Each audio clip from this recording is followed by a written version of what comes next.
What's going on, everybody? This is your boy DJ Fat Snacks here with another review on DJ Fat Snacks Snack Bites and Reviews.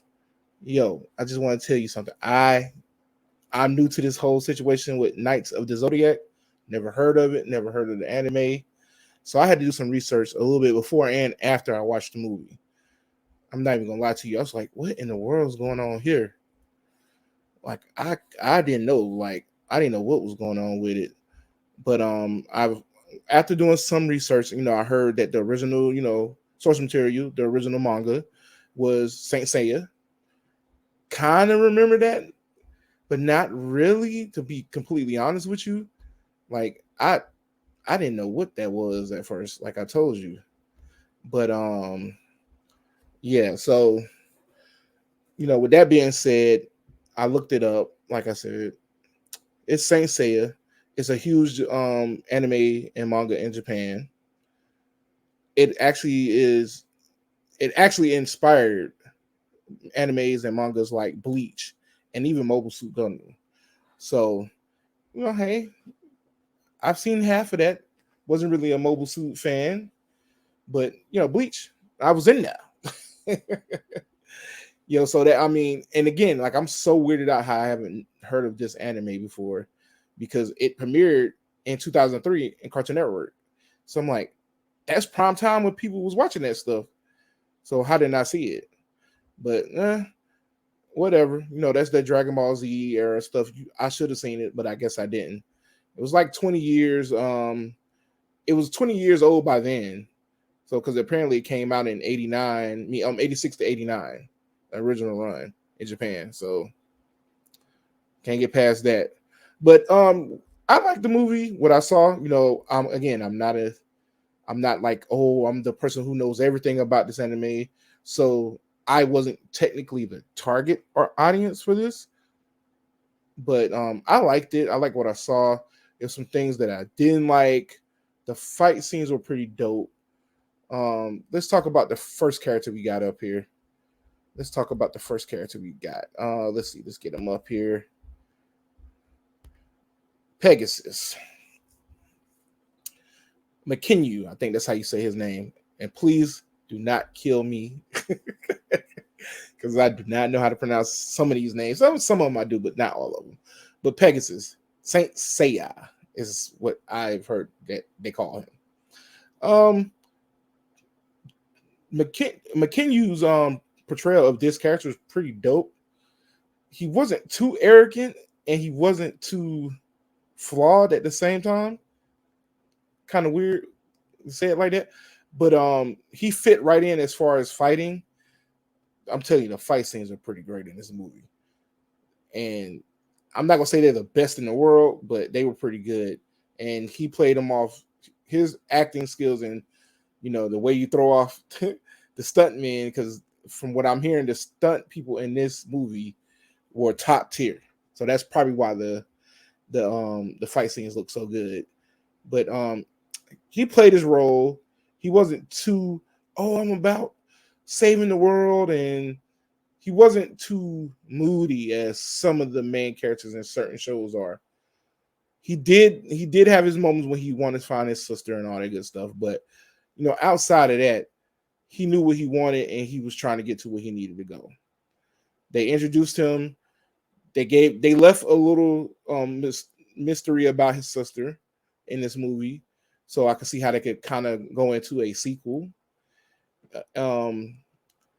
His chemistry with one of the other characters are pretty dope too, and I'm glad they didn't kind of like straight up force a love situation with them, more just like a flirtatious thing, not like, okay, we have to be together by the end of this movie type of thing. They didn't really force it. It was more like it was brother and sister, but not quite brother and sister, because I think they do have a love interest situation going. It just wasn't as that bad. But yeah, it was pretty cool to see this guy in action. And I was kind of pissed how long it took him to actually get his armor. But if you watch any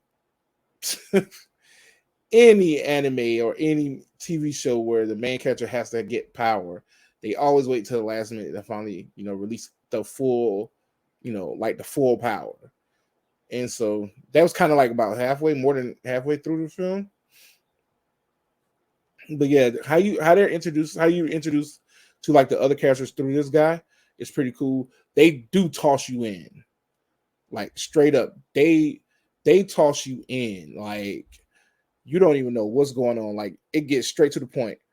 Oh, and talking to people who actually watch the anime and know what's going on in anime, they literally this story of this movie is literally right before where the anime picks up at. So it's not quite a one-for-one adaptation of the manga or the anime. It's literally the second in command. So like going to like meet up to where how you see the people, basically how he is the character they use to introduce the other characters. The first person you see when he comes on scene, like once they introduce the main character Seiya, is this guy here, Almond Kiddo, Sean Bean. Now, his character was quite interesting. Not to mention that's House Stark right there. You know what I'm saying? House Stark. And he went in, he did his thing, he sacrificed himself for the greater good, but he played that role. I'm not even gonna lie. Towards when he died, I was hurt because he was kind of carrying the movie for a good little minute. But I mean, what'd you expect? Stark. It's a Stark. Come on, man. Yo, he killed that role. His play off of not like how they kind of make you think he was married to someone else and not the villain was kind of cool. They kind of tweaked it and let you know that there was a villain, but the whole time he was talking as if it wasn't her. And yeah, that was his role in this was pretty cool. He played the father, he played the mentor, he played everything. And I liked it. It was pretty cool. And so his character did pretty good. I'm mad they killed him off though, but I mean, gotta have some type of motivation for certain characters. Now they used him in this movie for I can't say I'm a MacGuffin. Basically, he was the key to stop certain things from happening. He was the key to stop a certain character from doing something they couldn't stop themselves from doing. So you notice when he dies, the stakes of that situation rises very, very high. So yeah, it got quite crucial. But that story between both of them, that character and his daughter, and even Seiya, like that whole dynamic was pretty dope. But yeah, I mean, like I said, I like his portrayal in this too. He didn't do no wrong. I can't be mad at him. Can't be mad at him. Can't be mad at him at all. Let's see. The next up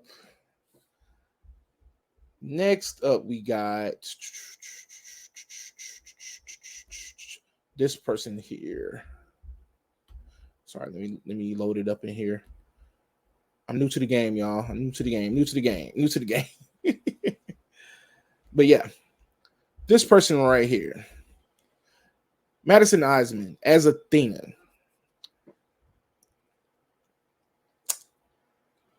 All I can say about this character is when it was time to play like she was hurting and to look great in certain poses, she did her thing. Now, I don't know if anybody remembers or even notices this girl, Madison Eisman. She was in the second Jumanji movie. I think she was one of the newer characters, or they added to the show to the movie. Can't remember. It's been a minute, but I liked her better in Jumanji. Not saying she was bad in this. She, like I said, that's why I was kind of glad they didn't play up the whole love interest thing with her and Seiya, but it was in the background. And I guess they told her, hey, let's not make it seem too much like y'all need to end up together at the end. This is making it seem like he's willing to fight for you and, throw down the gauntlet for you. And that's kind of how they set it up, where it was like he learned about her history, he learned about who she was, who she is now prior to becoming Athena. And he understood her struggle, being that he was going through the same struggle with, trying to find out where his sister was and going through that whole ordeal. So, and her thing was going through the whole ordeal of trying to fight this powerful goddess, I'm sorry, not demon, from coming out, because for some reason in this, I think in the anime, I didn't know she was evil, but in this, basically Athena is supposed to destroy the world. So that's why people are trying to stop her from coming about. Which, just in knowing the history of Athena, the stuff I know, I'm not by no means not a professional. I know everything about Athena person, any of that stuff, no. But from what I do know of, like, just that character in general through the means of other media and stuff, never knew her to be a destroyer. Maybe a little kind of like a trickster, kind of, not trickster, but manipulative, I would say. But as far as evil or I'm going to destroy everything, never knew that. And so in here it was kind of confusing. But the way they blocked off the power, so the other people, so the evil team, the evil side wouldn't find them, was, creative. And her chemistry between her and her father, and then the chemistry between her and Seiya, like I said, pretty dope chemistry. They knocked that out of the park. Like I wasn't at the end like, you got to kiss her now, you saved the princess and all this stuff. I wasn't like that. And looking at what they did, you could kind of see exactly that it didn't need it. Like it didn't need it at all. So, that makes for a good movie, I would say. Now, this is my chick right here. This is my chick right here. No. Actually, no, I'm wrong. I gotta go back. This is the homie right here. This is the homie right here. When I say, when you first start meeting the other characters outside of those three, you meet him. Now, there was somebody you meet before him. We're going to talk about him later. But when you meet him, you're thinking to yourself, what is this, the host of the Master Chef, going to do? He's going to cook him up a meal or something? And yes, if you didn't know, that's the guy from, I think, Master Chef. Yeah, he does the hosting for all that stuff. Yeah, Mark Dacakis. Is that how you say his name? Yeah. Yeah, he plays Mylock. Dope. I'm the uncle. I'm the guy to give you some advice. I'm the guy to help you when you need help out of a crazy jam. Yeah, he played that role. You would have thought he was like a straight up, well, not martial artist, more like a gunsmith. What do they call it in John Wick? Gun-fu? Yeah. He wasn't quite gun-fu, but he had them guns for everybody. And that power that came behind them guns, he did good. And I like that they didn't kill him off, which was freaking great.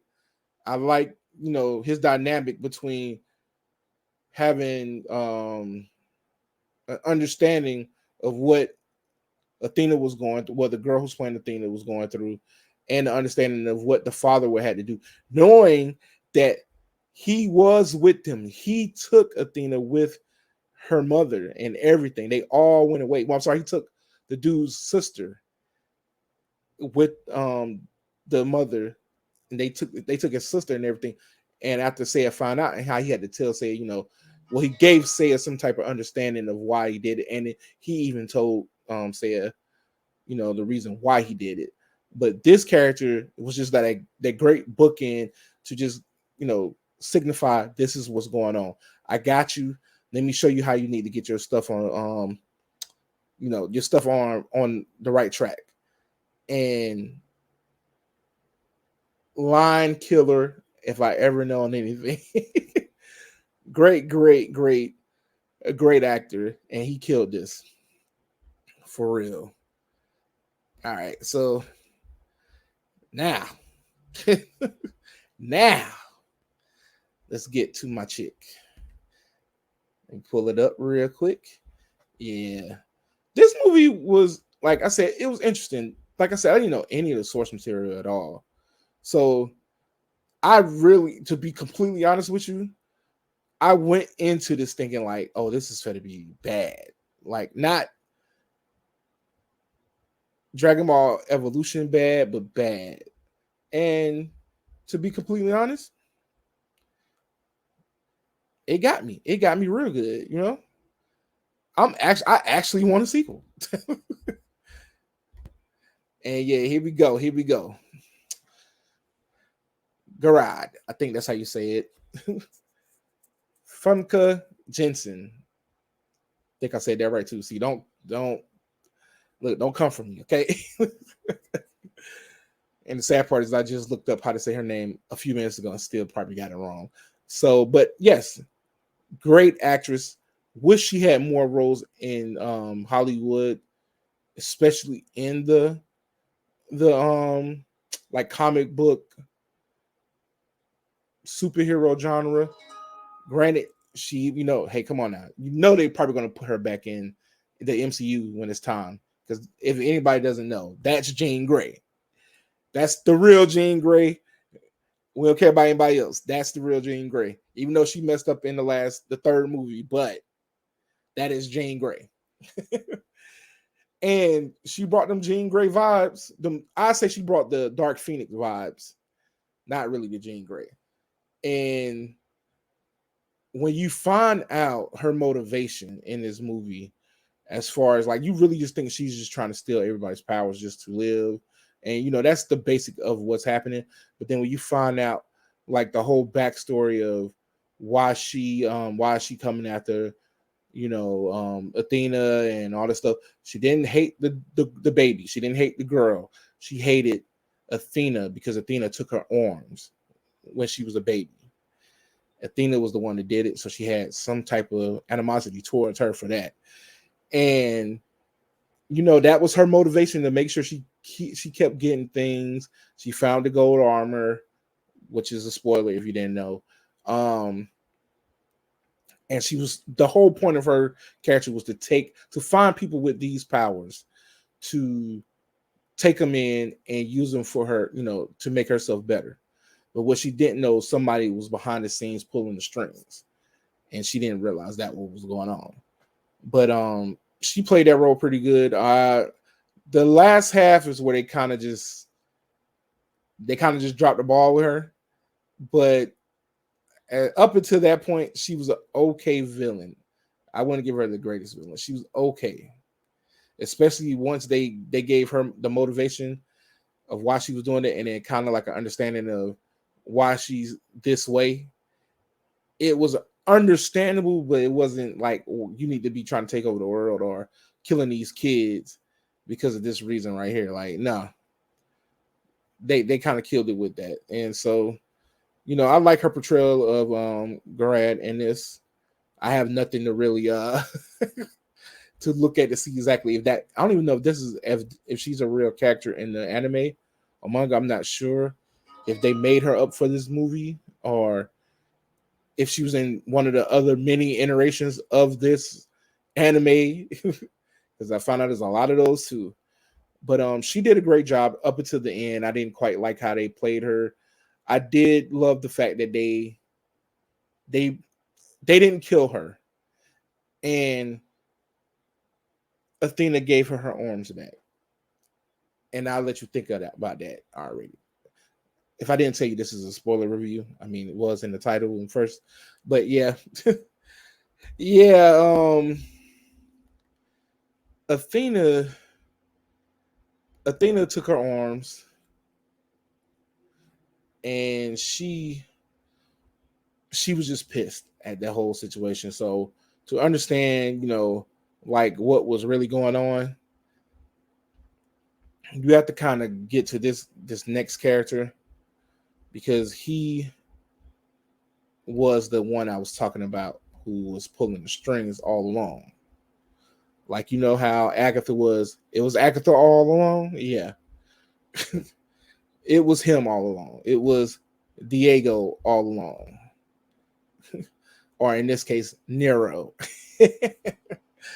Yes, Nero. Looks familiar. He looks like this white actor from this show called American All American. And he even talks like him a little bit, but clearly he's Asian. So I'm totally wrong on that. I think they said he was in Pacific Rim, the second one. I kind of remember him from that movie, but that movie was a little while ago. So, and it wasn't the best version of that movie, of the series, I should say. But Nero, the guy who's pulling the strings, he's another knight. You don't find that out until way later in the movie. He's the Phoenix. He literally is there to destroy Athena, to make sure everything goes as planned. He uses Gurad to make that possible, to have her motivations of being mad at the fact that Athena took her arms, even though she shouldn't have really did the blame of that, whatever. But yeah, he basically was the guy who was pulling the strings. He had motivation to not only kill Athena to stop everything from going on, but to actually get his hands on something that you didn't. If you are a person who knows about the anime, you knew how important this was. But see, me, I didn't know what the hell was going on. The gold armor. That was his true thing, outside of just killing Athena too as well. He wanted to get the gold armor from her. And sure enough, he got it towards the end. But then he tried to be the anti-hero as well and help Seiya try to stop Athena from coming. Yes, because Gorad, which I didn't say in her little segment, she basically was taking the power from her, and because she was in such pain, Athena was being forced to come out, and she couldn't stop it because guess what? Her dad was dead, so he couldn't calm her down to stop it. So Nero was there, and he's like, "Cool, we go do this," and everybody was on board until Gerard or Gerard, I don't know how you say her name, decided that she wanted to save her life at the last minute. It changed instantly, and now she doesn't want to be the bad guy. She wants to stop the girl from dying or whatever. Because basically, it was saying once Athena comes, the girl will cease to exist. So Nero was like, I know you ain't about to change up on me right now. We came too far, and you ain't fit to change up on me now. She's like, yeah, we about to change it up. So she's trying to, pull her muscle out to let him know who boss was. And then he had to go ahead and switch the tables on her, and he pulled his stuff out and told her who the boss was. And she was kind of shocked. He kind of knocked her out the way.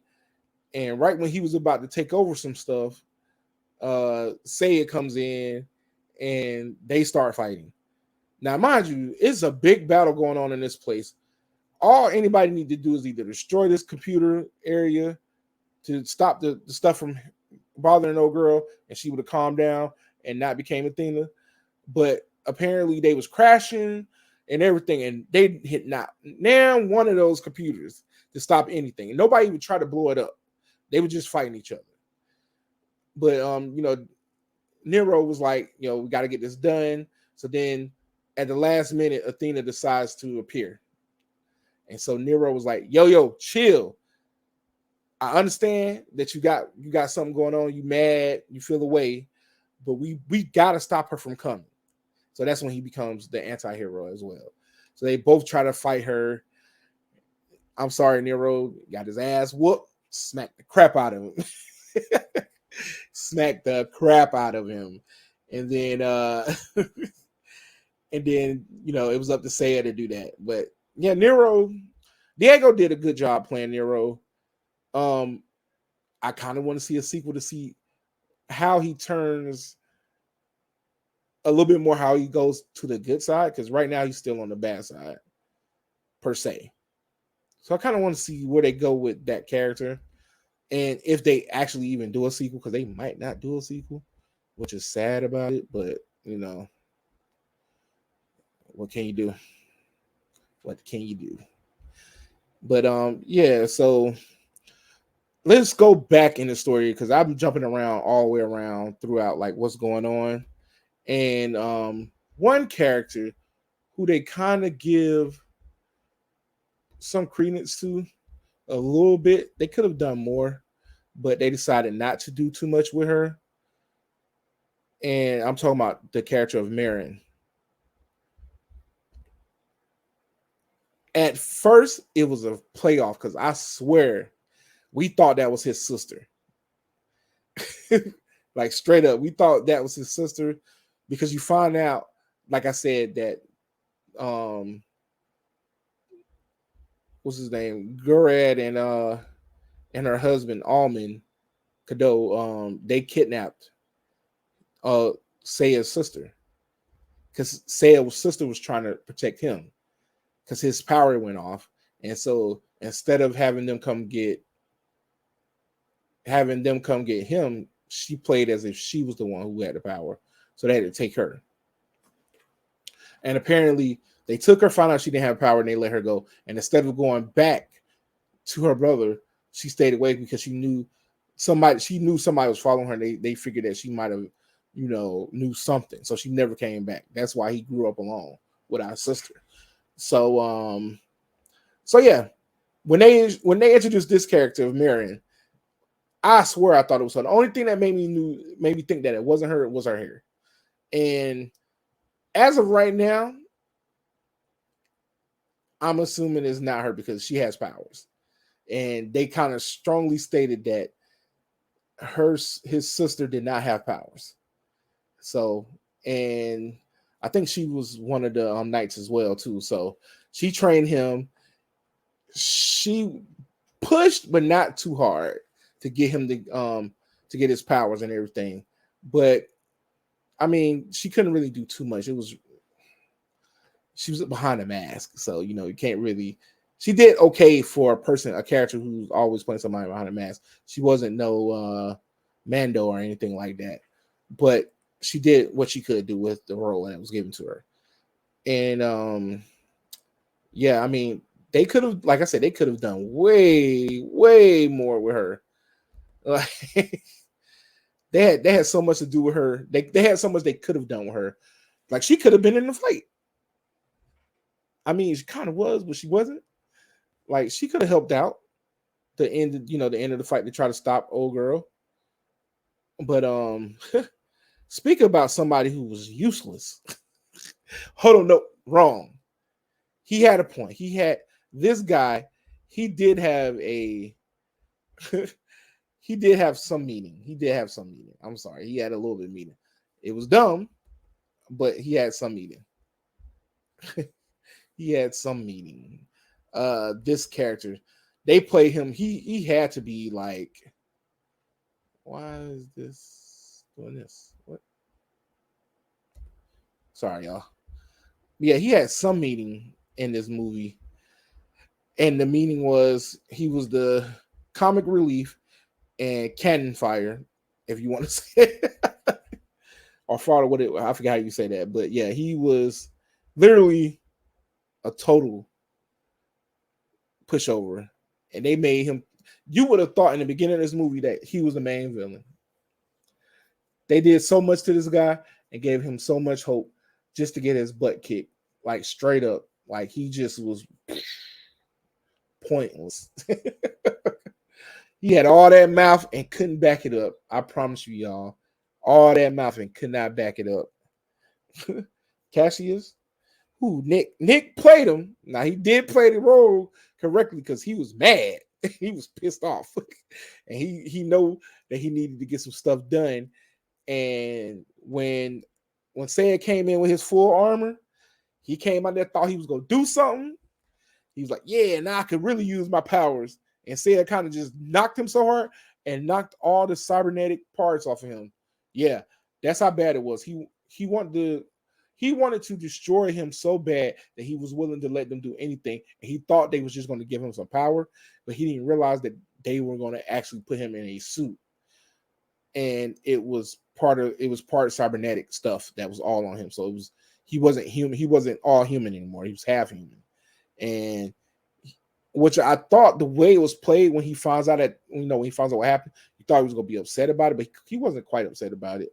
And so like they did kind of say something like, "Did you tell him what happens?" And she was like, "Nah." But that's how you thought he was going to trip, but he didn't. He didn't trip. But then when Seiya hit that man so hard and all those parts came off, what happened? What happened here? What happened here? Yeah. When Seiya hit him so hard and all the parts came off, what is going on? Okay. Sorry about that. But yeah, when all those parts came off, he couldn't do nothing. They basically just messed him up. And he calls himself trying to punch Seiya again after he got knocked out so hard. Seiya just moved to the side, letting him fall down. He might come back. They didn't quite kill him, but I don't see why he would come back. But I guess that was just a way to motivate the other characters to like be able to get stronger, or just I don't know why I'm gonna be honest with you, I don't know why they put him in there as that person, because they could have just used the Phoenix for that, Diego for that part. I don't get it. Like, but he wasn't as useless as this next person, because this next person. This next person definitely, without a doubt, was a worthless piece of that. And you know what the sad part is? The guy who played him, he's not a bad, actor. What is going on with this thing? Come on, man. Yeah, he's not a bad actor. I think I've seen him in a couple things. And if you want to know like how bad or how worthless he was in this, they killed him off literally the first minute of him being introduced. Or I'm sorry, they didn't kill him off, but they made you see how worthless he was. Like when you first see him, you like, oh, this dude finna whoop some ass. Got his ass whooped instantly. Like he wasn't even a fight. He didn't put up nothing. It wasn't even a fight. And I'm like, I could swear I thought he was like a good stunt person, and the guy who plays him, like that's what I'm thinking. I remember him from like different stunts, and I want to say he acted and stuff. And it's crazy though, he reminds me of the guy from the first Mortal Kombat movie who Liu Kang beat up, or it was a girl who beat him up. But no, that's not him. But yeah, you thought he was about to go in. Yeah, he went in, all right. Beat him up, they captured him, and Diego Nero uses some technique from his armor to to show his greatest fear. And let's think, what do y'all think his greatest fear was? A centipede, a giant centipede. Now, don't get me wrong. If I was out in the woods and a big ass spider came out, you're damn right I'm gonna be scared. But you're supposed to be this strong guy, and they took him out. Like, they took him out so easy. And I had so much faith in this man when I saw him on screen. Now, can you just imagine a person who don't know nothing and seeing this guy's a black man? I'm like, oh yeah, he finna whoop some butt, and he's the first person to go. I'm like, I thought that only happened in horror movies, but nah. Yeah, they got rid of him. He ended up dying towards the end, and pointless role all the way. they didn't even let him, I mean, they kind of did. They did and they didn't. Like, he didn't. Worthless. Like, worthless. I'm like, oh man. But I'm glad they gave a black man, a shot to do some stuff in a movie, especially a movie like that. Now, here's my closing remarks. Was it good? It was good. I liked it. I enjoyed it straight up, and wouldn't mind seeing a sequel. With all that being said, I'm probably gonna have to power through all this material that this Saint Seiya has spawned over the last couple years, because apparently Netflix has a new anime that's coming out.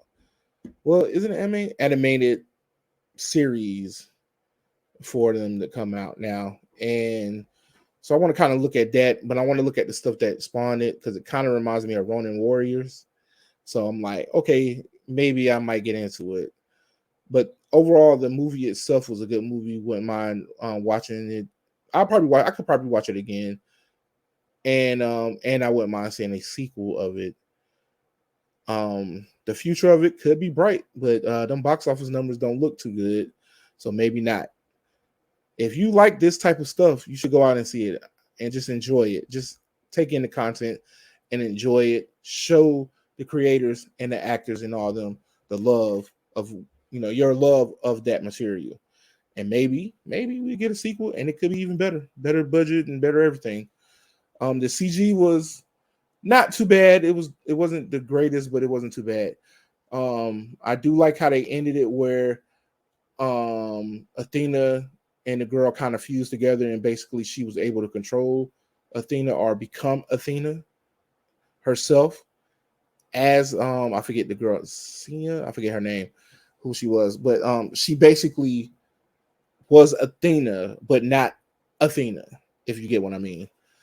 And like I said, Nero got his butt whooped. Seiya was the one that kind of saved her. The ending was kind of like, speaking of the Dark Phoenix, the ending was kind of like what Wolverine had to do to Phoenix in the third movie.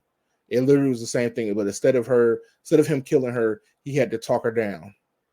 So that was kind of but you had to make it you had to give it to a point to where she was good, and she states the fact of the other gods are either being reincarnated, or they're coming back and they want to take over the world, and her knights are going to be the protection for the world to stop them from doing it. So that's why I say I wouldn't mind seeing a sequel. And I give it a 6 out of 10. Pretty good movie. I would like to see a sequel, and I hope you guys would like to see a sequel.